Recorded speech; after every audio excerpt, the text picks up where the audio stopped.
Our next speaker, Nithiya Laila, an all-around force of nature, holds a Master of Anthropology from SOAS, Anthropology and Food degree from SOAS. Her career spans marketing, communication, and PR roles at ArtState Singapore and Flash Art International, as well as many TV appearances in publications like The Guardian, Vice, Munchies, and Lucky Peach. She's collaborated with Indian restaurant Dishroom and British supermarket Sainsbury's, always talking about the human, though, and its impact on, and our impact, I guess, on the environment. I'd like to welcome her with a big round of applause. Thank you so much for coming, Nithiya.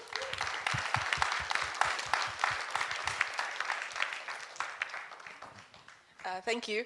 I'm not sure if parts of that bio were completely accurate. Oh, shoot. Yeah, so if you guys want to verify that and it's not true, just ask me, okay? That is totally me. I wasn't in some of those publications, I was in some other ones, and vice versa. Anyway, it doesn't matter. Here, so good to hear from you, to share about, I got so hungry looking at his pictures because it just reminded me of my childhood, right? I think the fact that we are so influenced by our ancestors, my grandparents, they were here, they came in from South India pre-war and grew up, actually became adults in a Malay kampong. You know, I was babysat by my Peranakan neighbors, for example. And I think in Singapore, we are very lucky to have that kind of multicultural access. Now, so my knowledge about farming, foraging comes from my grandparents. It's a cliche, but that's how it goes. So today, my title, The Making of Kampot Pepper. Do you have the slides? Yeah, sorry, thanks. So my whole principle with the work that I do is biodiversity on your plate for a biodiverse world. And when we talk about sustainability, we also have to talk about cultural sustainability. And I think it can really start with what chefs put on your plate, what you put on your plate, and the kind of relationship between growing what you eat and eating what you grow. And is that possible in Singapore?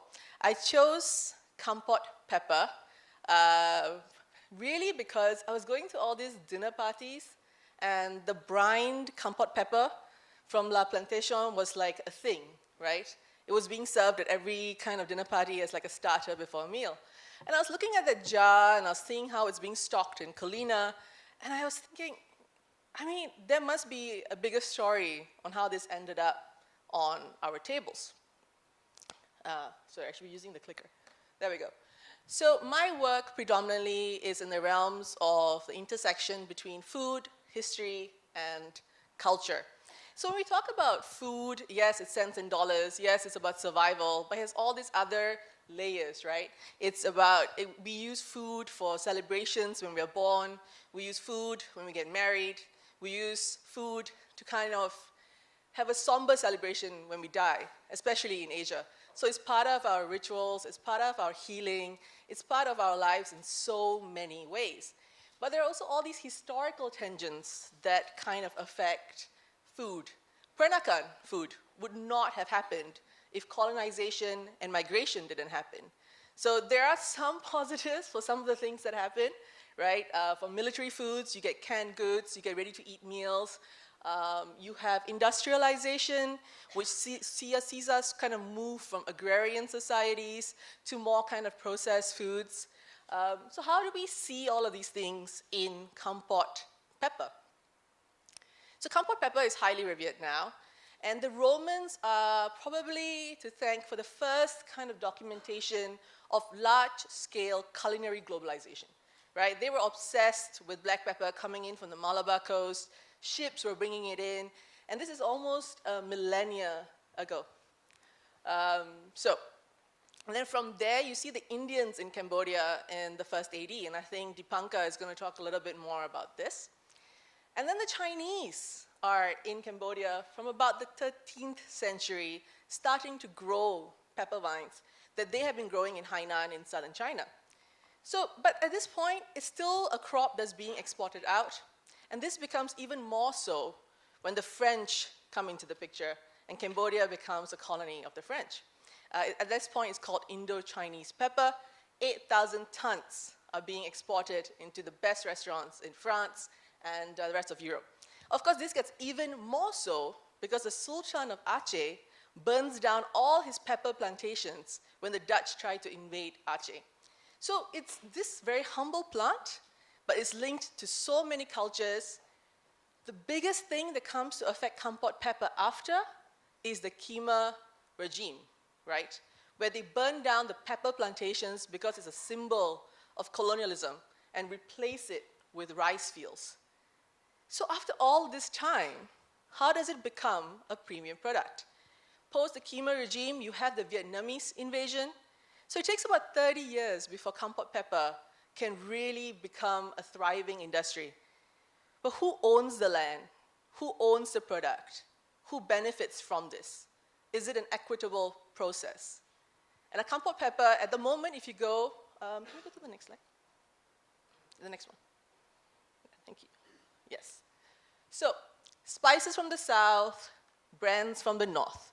So during colonization, some of the biggest fights in this part of the world was for the Spice Islands, right, where all your top spices were coming in. So it's not new that spices from Asia, 94% are grown in Asia.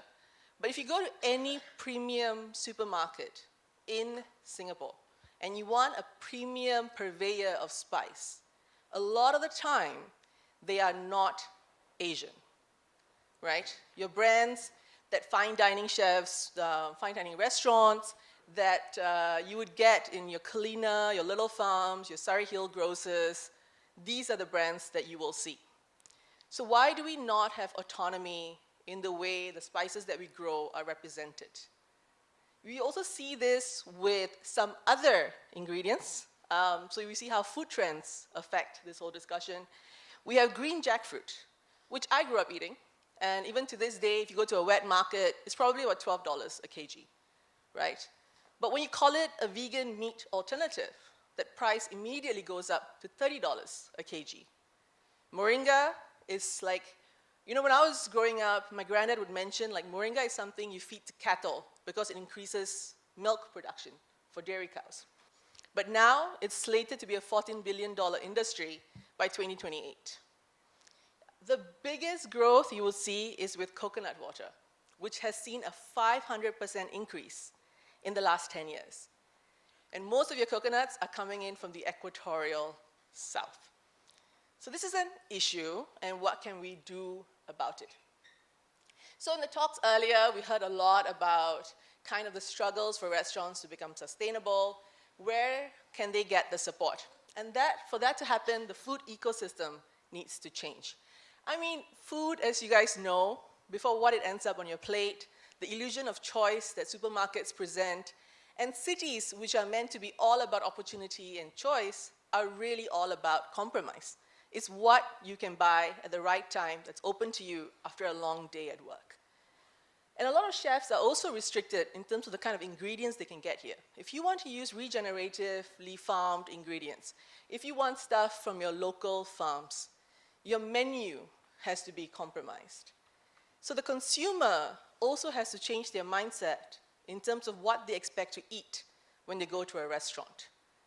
Would you be open to paying a flat fee to dine at a restaurant and the chef cooks whatever he wants with what he has, instead of catering to having his signature item on the menu? So instead of it being farm to table, it becomes table to farm. Can you go to the next slide? So these are the ideas that I think we can kind of incorporate a bit more to include in our day-to-day meals, also in our restaurants. So food sovereignty, a very important theme. Table to farm instead of farm to table. Seed autonomy. So as we kind of push towards high-tech farming in Singapore, how can we ensure that native edible plants still have a spot at the table? And for this, I really think chefs are at the forefront of this, right? Through aspirational branding, people wanting to eat at top restaurants, and having the skills to kind of transform plants that are not very popular, that are more indigenous, that are kind of relegated to the uninteresting traditional food sections in your markets. You can convert that to become something interesting, and then kind of open source that information so that more people can cook this at homes. So we want to decolonize our palates. You know, we're in a city, Singapore is a hub. you should be able to eat whatever you want. And the aim is not to kind of go back to what they were eating in the kampongs 3 generations ago. It's about finding that in-between spot where you can eat stuff that's still global, that represents your experience from going to the Caribbean, to going to South America, going to Europe, but also celebrates the plants that thrive in this area of the world. Next slide. Thank you. So this is a little tidbit about how the food system is affecting our plants. So the first kind of seed plants appeared 360 million years ago. Homo sapiens started eating these plants about 300,000 years ago. And then agriculture started 10,000 years ago. Out of the 20,000 to 50,000 varieties of edible plants out there, about 150 varieties are cultivated for food. Out of that, 3 crops, rice, maize, and wheat, and not even heirloom varieties, make up 60% of our calories. 9 plants make up 66% of all edible plant cultivation. So what we see happening is that 75% of plants' genetic diversity is lost. And how can we change that? So these are the ideas, right? Support agroforestry, regenerative farming, fair trade, smallholder farms, and support Asian diaspora-led brands for Asian products. I think what we can work on is starting a regional high-quality certification body, equivalent to the EU PDO, PDI labeling, or your USDA organic labeling, which works for brands in Asia, but all across the equatorial south. We want dietary diversity because it's linked to your planetary health, as even though as humans, our palates have evolved, our guts have not. We are still stuck in hunter-gatherer guts. So if you want to have healthy mental health, good planetary health, you want to make sure you're getting a diverse diet. All right, that's my little presentation. Thank you. This has been awesome. Loads of questions coming in. Oh, it was really good. The first thing that comes to mind is that when you were talking about fine dining restaurants utilizing spices that generally come from abroad when they're supposed to be of good provenance and quality, I remember the label of one of these brands called Terre Exotique, right? And this, I think it was on my slide. yeah, this consistent exotification of a product in the eye of someone else that's not from the parts of the world that actually uses and grows this product. Can you talk a little bit about how to regain that in a way that is sustainable for the communities here? I come back to no, which was a point that Kurt made so nicely in the beginning of his presentation, the act of saying no instead of yes. And it feels for a few hundred years, there's been a lot that's moved out. How do you reclaim that? I mean, it's not all bad, right? Like, I think kind of Asian crop kind of being sold to the West, which has a higher value, it's a higher value market, it helps the farmers as well, right? You start to be able to grow a high value crop. But I think the issue is, as a chef, if you want to order in ingredients, you know, you want your suppliers to have a catalog of stuff that they can send to you. The reason Terre Exotic or La Plantation or Spice & Co. is because they're easily available. And they have an assurance of quality, they're certified, they have good labeling, and you're like, okay, I don't even have to think about it. I order it, it's gonna turn up, I know it's gonna be a good product. I think with a lot of Asian ingredients by Asian brands, unless you're in the know, it's very hard to get your hands on these items. You have to go to farmers markets, you have to know the farmer, which is not a bad thing, and I highly encourage it, but not all chefs have the time. Right? So I think it's also about building up an ecosystem around that allows access, which doesn't exist at the moment.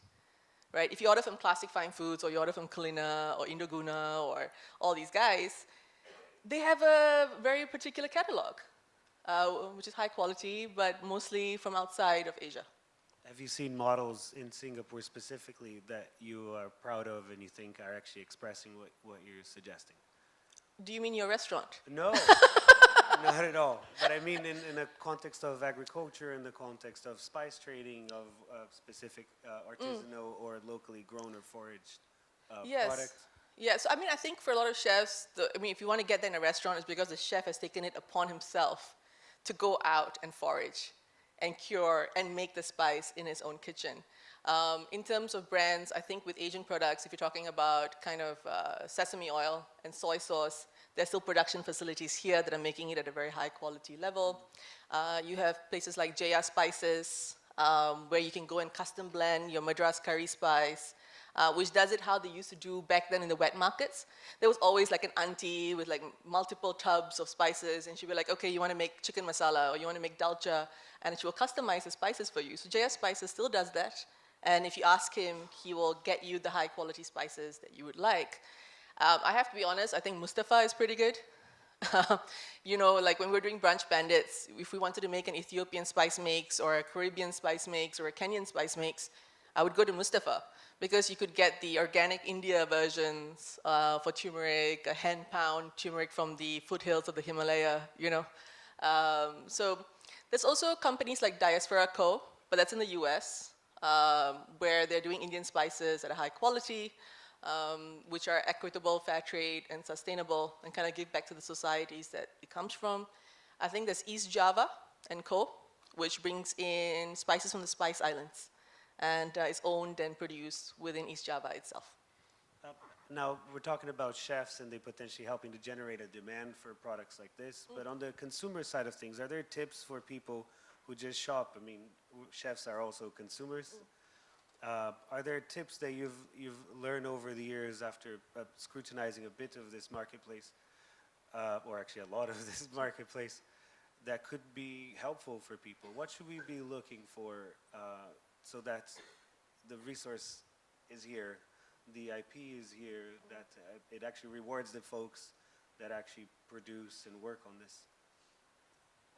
So it's interesting because over the years, I've worked with farmers, I've worked with chefs, I've worked with restaurants, I've worked with also larger ecosystems like supermarkets and brands.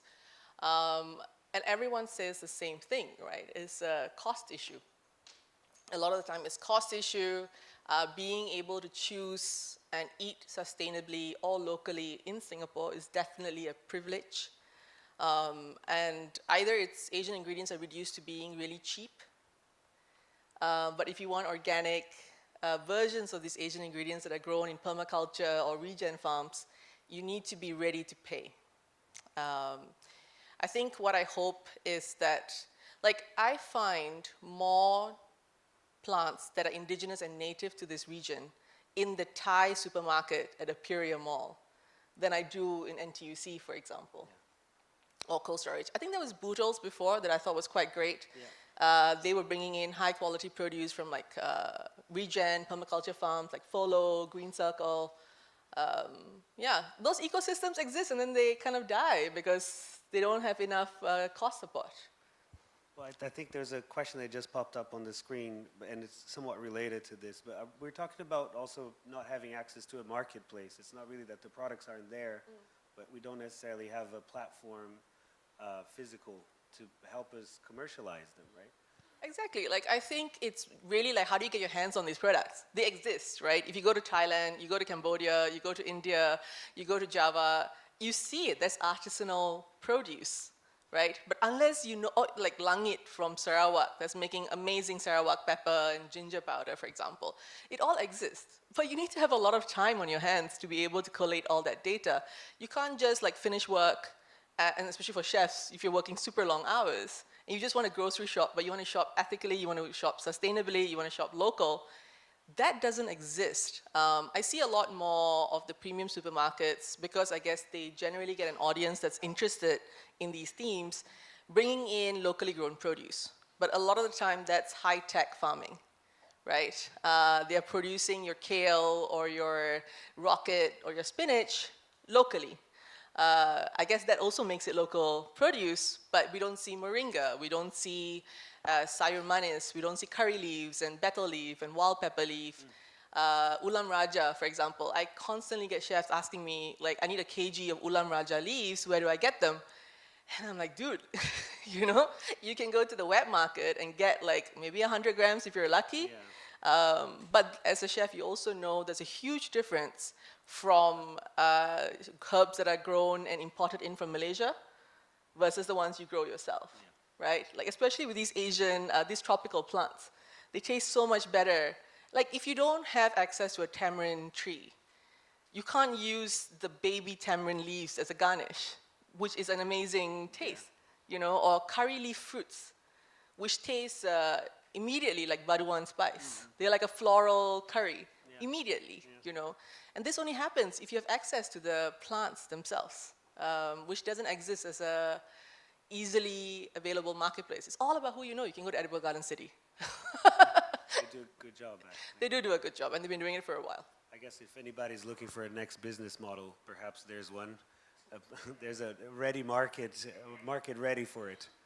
But it's also, I think, a lot of this is also an issue of consumer mindset shift, right? A lot of the artisanal products that are made in Asia possibly kind of drop the ball when it comes to branding or labeling. So if it doesn't look the way you associate with a premium product, can you still charge that price point? So I think it also, yes, you have to be a green marketplace, a local marketplace, but also one that possibly can help with branding and PR would be very useful, I think. Thank you very much, Nithiya. Thank you, guys.